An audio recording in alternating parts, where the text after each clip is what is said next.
এবার ভাজা চিংড়িগুলো দিয়ে দিচ্ছি।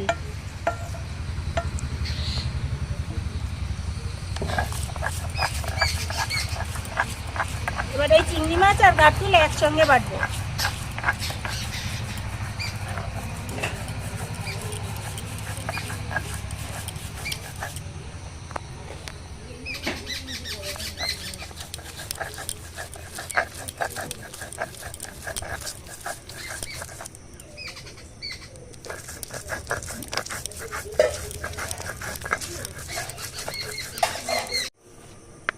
এই দেখো এতক্ষণে বাটাটা আমার কমপ্লিট হলো।